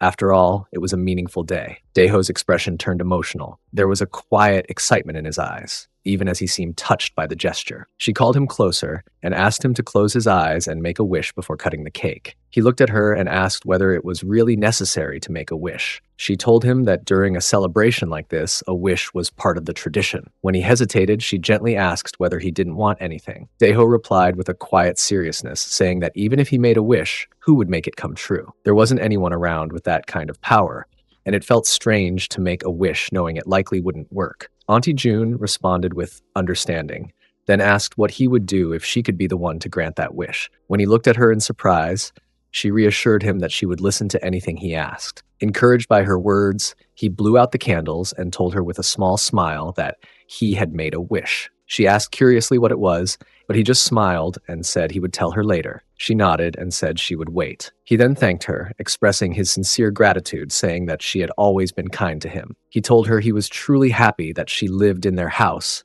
and suggested that they continue taking care of each other in the future. A soft expression crossed her face as she leaned in and hugged him gently, thinking to herself that she needed to take even better care of him from now on. Afterward, she served dinner and encouraged him to eat well. Daeho commented that he felt a little sorry for his Nuna, getting to enjoy such a delicious meal without them. He admitted that it tasted really good. Auntie June agreed, saying that eating just the two of them like this felt refreshing, and she liked the quiet intimacy of the moment. When dinner was finished, she washed the dishes, then decided to take a rest and went into her bedroom. Sitting quietly, she found herself thinking that the house felt so much more spacious that night, perhaps because it was just her and Daeho home alone. She complimented herself internally, telling herself that she had done a good job tonight and that she had made the right choice dressing nicely. It had truly felt like a proper celebration. Looking at herself in the mirror, she thought that she still looked nice, even at her age. Wearing pretty clothes still made her feel good, regardless of how much older she was getting. She began to wonder if she should wear something just as nice tomorrow, or perhaps even tonight. Since her husband wasn't home, maybe this was the time to try something a little different. Just then, Daeho suddenly appeared, holding his pillow in his hands. Auntie June looked up, surprised, and asked him whether he hadn't gone to sleep yet. A flicker of discomfort passed over her. It was just the two of them in the house tonight, and she wasn't quite sure how to feel about that. He hesitated and asked her if he could sleep with her tonight. She also starts thinking that, as an older lady, she also feels so strange in this house. If she places herself at Daeho's place, she could understand that. She began to reflect further, thinking that, on top of everything, tonight was the day they were celebrating the anniversary of Daeho joining their family. If she refuses his request now, it might hurt his feelings. With that in mind, she sighed and told herself that she understood. Daeho then added with a timid expression that it would be just for tonight. He admitted that he was feeling unusually scared in his room and didn't want to be alone. Hearing that, she felt even more conflicted. Still, she told him gently that he would need to wait outside for a moment. She wanted to change her clothes. She added that she would call him back once she was dressed. As she moved to close the door, he paused for a moment, then complimented her, saying that she looked really pretty and beautiful in her pajamas. The unexpected praise made her flinch slightly in surprise, and she avoided reacting too much. Later, after changing, she allowed him back in. The two of them lay down to sleep, but she couldn't relax. She found herself staring up at the ceiling, her mind restless. The fact that Daeho was now sleeping in her room made her feel extremely uneasy. Her nerves were on edge, and no matter how hard she tried, she couldn't shake the uncomfortable tension that had settled in. Suddenly, he hugged her from behind. She panicked and thought that she had to stop him before it's too late. Meanwhile, uncle and both daughters had arrived in Seoul and checked into their hotel. The daughters headed to their room and lay down, relaxing after the journey. Mia, still full of energy, remarked that she needed to buy a lot of clothes the next day. Their father soon entered their room and asked if they weren't going to sleep yet. He reminded them that they should go to bed early since they must be tired. Mia glanced at him suspiciously and asked what was going on. He sounded like he was trying to get them to sleep early so he could sneak out of the hotel unnoticed. Caught off guard, their father hesitated before denying it, saying he wasn't going anywhere. Mia narrowed her eyes and teased him, asking why he was stammering like that. Then, brushing it off, she reminded him that there were lots of clothes she wanted to buy and insisted he give her more money. He reassured her with a gentle smile, saying not to worry. He would hand her his credit card in the morning. For now, he urged them both to go to bed, as he intended to do the same. She nodded and told him to go ahead and sleep, then playfully added that she would come check on his room to make sure he was really sleeping. As he left the room, he walked down the hallway toward his own, his mind slightly unsettled. He pulled out his phone, called President Park, and informed him that he wouldn't be able to come tonight. He admitted that he was having a hard time managing things after bringing his daughters along. Back in the girls' room, Mia was still awake, staring at her phone. Her thoughts drifted to Daeho, wondering if he might be crying because his Nuna wasn't there with him. After a moment of silent reflection, she muttered to herself that she was tired and should go to sleep now. Elsewhere, Aunt June was sitting alone in the dimly lit house, her thoughts tangled. She admitted to herself that the situation was growing increasingly dangerous. She couldn't believe she had even entertained the idea of letting something happen in such circumstances. She realized that taking care of Daeho during this emotionally vulnerable time could carry serious consequences. At the same time, she was grappling with a strange and unfamiliar feeling, a mix of guilt, fear, and confusion. How could I let out such a sound? She started thinking that it might be just because of his presence besides her. She was assuming that he hadn't known about the actual workout yet, so she shouldn't be worried about that. Suddenly, they had a workout together. She was panicking about how she ended up in such a situation. After that, she began instructing Daeho on proper one-on-one hit training. She reminded him that it was his first time learning these methods, so he needed to pay close attention. Meanwhile, Daeho, though listening carefully, couldn't help but think to himself that he couldn't exactly admit Mia Nuna had already taught him all the fighting techniques before. In that moment, she found herself grappling with a sense of urgency, thinking that no matter what, she couldn't allow anything to interfere with this. Even if it meant sacrificing her own comfort, she believed Daeho needed to go through the full experience and feel completely satisfied with the learning process. The following morning, she and Daeho sat together at the breakfast table. She encouraged him to eat as much as he wanted, saying that she would prepare many delicious dishes for him that day. He expressed his gratitude and began to eat heartily. While eating, he asked her whether he could use the wish he had made the previous day. She reassured him that he could use it whenever he chose. With excitement in his voice, he asked for confirmation once more, wanting to know if she would truly agree to anything he asked of her. Suddenly, Daeho presented her with an updated dress and mentioned that he wanted to see her wear it, also showing her a pair of shoes and asking her to wear those too. She hesitated, recognizing the dress as Mia's. She immediately felt it wasn't suitable for her, thinking that it wouldn't fit a woman of her age. She wondered to herself what kind of wish this was and whether fulfilling it would be enough to satisfy him. Daeho, however, reassured her by saying that she was a beautiful woman and he simply wanted to see her in something pretty. She found herself reflecting on the promise she had made to grant him any wish. Despite her reservations, she couldn't back out, deciding that although the request seemed small, she could manage to wear it. After a brief moment, she entered her room, changed into the dress, and came back out. Upon seeing her in the outfit, Daeho's face lit up with excitement and happiness. He complimented her, saying that she looked so pretty and youthful, almost like a college student. Though she was flattered, she couldn't help but feel a little nervous and sad. She had granted his wish, but it made her wonder how far she was willing to go in fulfilling his desires. He said no. He wished to have a yoga session with Auntie wearing that kind of dress. Auntie June got shocked, asked what he meant. He further told her that he was the only one who felt good yesterday. He knew that it wasn't enough for Auntie, so he wanted to make her feel good no matter what happened. She said that was okay and he didn't need to put in the effort. While she was still in the dress, Daeho began asking her how she was feeling. She responded calmly, saying that she wasn't enjoying herself, as her only purpose was to teach him, not to take pleasure in the moment. After that conversation, Auntie June went to the laundry to wash the clothes. Suddenly, Daeho appeared from behind. Stopping her, he expressed his concern, saying that she shouldn't treat herself so harshly after all. She was his auntie, and she deserved kindness. He explained that his only intention was to make her happy.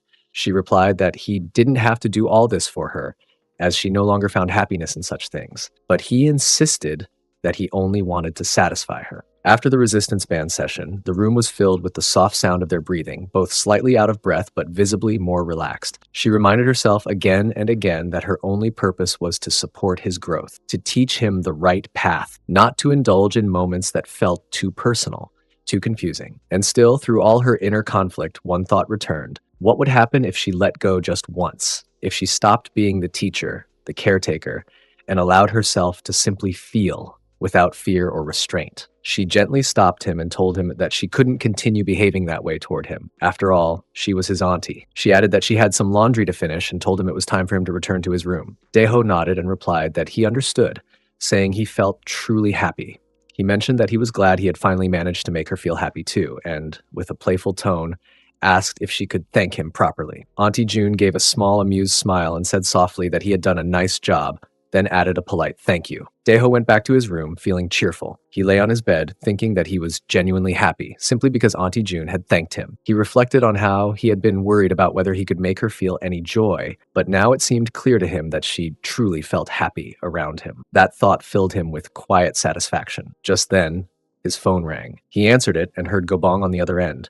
Gobong asked if he was busy at the moment. Daeho replied curiously, wanting to know what was going on. Gobong told him that he was eating fresh watermelon with his sister, but there was too much for the two of them. He invited Daeho to join them and help finish it. Daeho responded that he would love to, but didn't think he could come today. In the kitchen, Auntie June was quietly washing dishes, and she happened to overhear the conversation. She listened without interrupting. On the call, Gobong asked if Daeho's uncle and sisters had already left for Seoul. Daeho replied that they had, and he needed to take care of the house while they were away. He said they could meet next time. Gobong joked that Daeho had become too responsible to go anywhere now that he had to manage the household alone. He then hung up the phone and returned to eating watermelon with his sister. Yuhi, enjoying the fruit, commented on how delicious it was.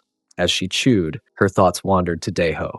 She began to wonder if next time he might be able to hear the piece she had been practicing for him. Her expression grew distant as she imagined seeing him again. Meanwhile, in Seoul, Mia and Sua were having a wonderful time. Mia was glowing with excitement, delighted by how much shopping she had managed to do. She said it felt amazing to have access to their father's wallet. It allowed her to buy so many good things. But now, the bags were heavy, and she quietly thought that if Daeho had been there, he would have helped carry everything without complaint. Sua, feeling parched, told Mia that she was very thirsty and needed to stop somewhere to rest. While walking, Mia found herself thinking about how many days had already passed and how much she missed Daeho. She imagined that as soon as she returned home, he would come running straight into her arms as if he had been waiting for her all along. Back at home, Auntie June and Daeho were having a workout session together. Daeho mentioned that after the session, they would enjoy dinner. Once they finished exercising, the two sat down to eat. Auntie June asked if the meal tasted good.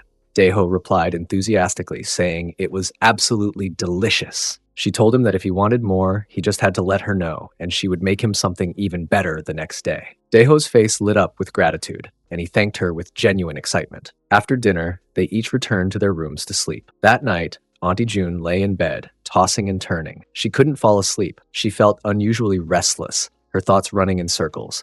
She wondered why she was feeling so strange and unsettled. Then she began counting how many times she had worked out during the day, only to realize that she couldn't even remember. With a tired sigh, she thought to herself that she should just let herself rest tonight, but her mind refused to quiet down. Suddenly, he appeared in her room without warning. Auntie June froze for a moment, taken by surprise, and quietly began to wonder if she had been underestimating him all along. There was something about his expression, gentle, yet persistent, that made her feel uneasy in a way she couldn't quite name. He approached her slowly and asked if he could sit beside her, his tone unusually soft. He assured her that he wouldn't stay long, that he would return to his room after a short while. Curious and slightly concerned, she asked him what had happened. Daeho looked at her with a quiet kind of sadness and said that Uncle Ronald and his sister were returning the next day. Once they were back, she would no longer have time to sit with him like this. That was why, just for this one night, he wanted to spend a little more time by her side. Hearing that, Auntie June hesitated for a moment, then nodded and told him gently to go ahead and sit beside her. Daeho quietly asked if he could hug her. Auntie June looked at him with slight surprise and asked why he wanted a hug. He explained softly that he simply wanted to embrace her for a moment before going to sleep. After a brief silence, she told him he could, but only for a moment. He thanked her with sincerity and then, as if trying to lighten the mood, suggested they work out again, saying it would be good for their health. She gave him a weary smile and replied that they couldn't keep doing it all the time. He looked at her, a bit more serious now, and asked why not. She asked in return whether he had only wanted to hug her just like that. He nodded and admitted that he did. He just wanted to feel close. He added that he couldn't even remember the last time he had hugged someone before going to bed. It reminded him of when he was a child living with his parents. He said he was grateful for everything now, for being able to live in this house, for having a sister, and for having a beautiful auntie who spoiled him so much. He thanked her once again for granting all the wishes he had made that day. Auntie June's heart softened. She realized just how little affection Daeho had received over the years. He had been living in this house since he was a child, and now it struck her how lonely he must have felt. She acknowledged inwardly that she had misunderstood his situation for far too long. The next morning, they sat down to have breakfast together. She asked how his computer assessment was going. He admitted that he hadn't finished it yet. Just then, the front door burst open. Mia, Sua, and Uncle Younggu had returned from Seoul. Mia walked in cheerfully and immediately asked if he had guarded the house properly. Daeho rushed over and hugged her tightly. When she asked if he had missed her, he told her honestly that he had missed her so much. Then he asked if she had fun in Seoul. Sua, with her usual aloofness, shrugged and muttered that it was strange how their family missed each other so much. Mia turned to her and teased her for being so cold-hearted, claiming that Sua knew nothing about family or relationships. Sua rolled her eyes and told her not to bother her with emotional nonsense, adding sarcastically that she didn't see any tears in her own eyes. Their mother stepped forward and asked Mia if she had fun in Seoul, then looked around and asked where her husband was. Just then, their father entered the house and greeted them, asking if everything had been all right at home. Their mother said everything was fine, but stared at the luggage in disbelief, asking whether all of it belonged to Mia. Meanwhile, Mia was happily chatting with Daeho, telling him she had brought him chocolate from Seoul. She suggested they go upstairs so she could give it to him, and the two of them headed off together. Mia and Daeho went upstairs and started the wrestling battle. Mia was smiling as she looked around the house and said that now she could finally say she was back in a lovely home. She admitted how much she had missed it all, how the absence had been driving her crazy, and how grateful she was to feel this warmth again. Daeho quietly agreed, saying he had missed it too. It truly felt good to be together again. She teased him, saying that it was completely understandable if he had been missing her a lot during those 3 days. Just then, Sua's voice echoed from downstairs, asking her dad to bring the telescope she had bought in Seoul upstairs. Their father, grunting a little, said it was heavy but agreed to carry it. He complained lightheartedly about how much it weighed. Sua urged him to hurry, playfully asking if he was already tired, since she certainly wasn't. Hearing their conversation, Mia and Daeho, who were outside and mid-workout, panicked and abruptly stopped what they were doing, hoping no one would suspect anything unusual. The next morning, Auntie June called everyone to come downstairs. She announced that since the weather was so hot, she had prepared fried noodles for everyone. The family gathered around, expressing excitement. It was everyone's favorite dish. Mia turned to her father and asked why he wasn't at work today, half-jokingly asking if the company had gone bankrupt. She added, with mock concern, that he wouldn't be unemployed now. Their mother sighed internally, wondering why her daughters were always so awkward when it came to expressing their affection. Their father chuckled and reassured them, saying the company was perfectly fine. He had only stayed home that day because he was waiting for some guests to arrive. Mia tilted her head and then guessed that it must be Uncle Song Bang from Taiwan. She wondered aloud whether Unim would be coming with him. Their mother confirmed it, explaining that Songbang and Unim were on vacation and would be staying in Korea for a few days before heading back. She then turned to Daeho and asked if he remembered Unim. At first, Daeho seemed unsure, but then a wave of recognition hit him. He smiled, saying he remembered Unim clearly. They used to get along very well. Memories flashed through his mind of the two of them spending hours playing video games together. He even remembered how Unim used to keep up with him in every game. It struck him that it had already been 6 years since their last meeting. Unim must be around 19 now, and technically, she would now have to call Daeho Hyung. As they were reminiscing, the sound of the front gate opening caught everyone's attention. The guests had arrived. Everyone stood up from the table and rushed to the entrance to greet them. Uncle Song Bang cheerfully called out for everyone to come and say hello to their uncle. Sua, however, crossed her arms and muttered under her breath that she was stating in advance she wouldn't be sharing her room with Unim. Mia rolled her eyes and said, Sua was not only selfish, but also proud of it. Sua insisted she was just busy writing these days and didn't want any disturbances. The front door opened and the guests entered. A cheerful young woman stepped forward, greeted them with a warm "Good morning," and introduced herself confidently as Yoonsi. The entire family stood frozen for a moment, shocked by the unexpected turn. She turned to Daeho and greeted him sweetly, calling him Oppa, much to his surprise. Daeho began to question her, wondering aloud whether she truly was the same Unim he had known in the past. In response, she affirmed that indeed she was, and remarked that while he hadn't changed much, he had grown a bit more than she had. His face lit up with surprise as he observed how different she appeared, noting that she had once seemed like a baby, yet now had changed so dramatically. Unim smiled warmly and agreed, then added with a playful tone that she must have surprised him. Since moving to Taiwan, she explained, it felt like she had grown up like a storm. With that, she rushed toward Mia Nuna and greeted her enthusiastically. Mia responded with astonishment, exclaiming that Unim had grown so much. Sua politely greeted her as well, saying it was nice to meet her. Mia then asked if living abroad had been an enjoyable experience. Unim simply replied that it hadn't been anything particularly special. Mia suggested they continue the conversation after Unim had unpacked and settled in, inviting her to come inside first. Unim nodded and told her she would be relying on her for the next few days. At that moment, Sua informed Unim that Mia would be sharing her bedroom with her, and would therefore be responsible for helping her adjust. Mia was visibly displeased upon hearing that, and objected, asking why Sua was the one making such decisions, since they had already discussed this beforehand. Sua, however, dismissed the concern, stating that with her upcoming contest, she had little time to spare and didn't want to be involved further. Unim then turned to Mia and asked whether she disliked the idea of sleeping in the same room with her. Mia quickly reassured her, clarifying that she shouldn't misunderstand, of course. They would be sharing the room. Unim immediately hugged her in gratitude, calling her the best, and both of them laughed together. As they shared that light moment, Mia quietly tried to reassure herself that it would only be for 5 days. However, she sensed that those days might turn out to be more challenging than she expected. Later, Unim and Daeho were sitting together in one of the rooms, deep in conversation. Unim told Daeho that he now looked so mature, admitting she had half expected him to still be the crybaby she once knew. Daeho chuckled and responded that he was already 20 years old and now old enough to take responsibility for both his words and actions. Unim acknowledged his growth and expressed her own eagerness to turn 20, explaining that she longed to become a mature woman herself, even though she understood that maturity wasn't simply a matter of age. Daeho agreed and shared his thoughts, saying that it was indeed a difficult journey. When one was alone in the world, Life inevitably presented countless experiences and trials to overcome. Unim then shifted the topic, telling him that they needed to go to the beach the following day. Somewhat confused, he asked for clarification to the beach, to which she nodded enthusiastically. She explained that before arriving, she had felt a strong urge to visit the beach. That night, as Daeho lay on his bed, thoughts of Unim filled his mind. He found himself reminiscing about their shared past and marveling at how the little girl he once knew had grown so much. It struck him how quickly girls seem to mature. Meanwhile, in another room, Mia and Unim lay in their beds talking softly. Unim thanked Mia for agreeing to accompany her to the beach the next day, admitting that she would have been terribly bored had she gone alone with just Daeho. Mia replied that she couldn't possibly let two little kids go to the beach unaccompanied,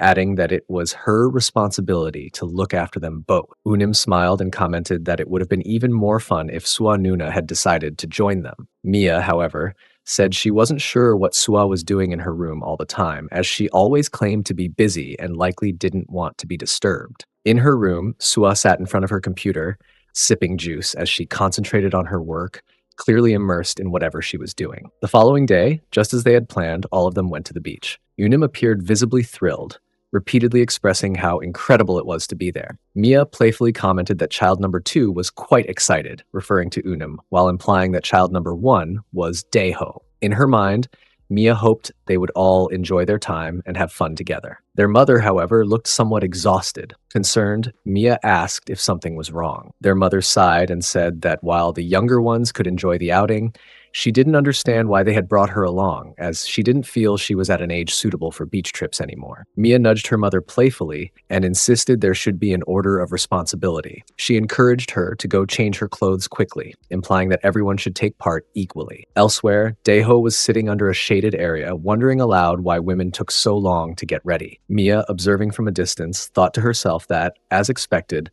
child number 1 was quicker and already prepared. Soon after, Daeho complimented Mia, telling her she looked beautiful, and added with a grin that she certainly had a good sense of style. Aunt June was growing increasingly embarrassed. She was silently questioning why she was feeling this way. It made her feel as though she were a bad woman, though she couldn't quite understand why.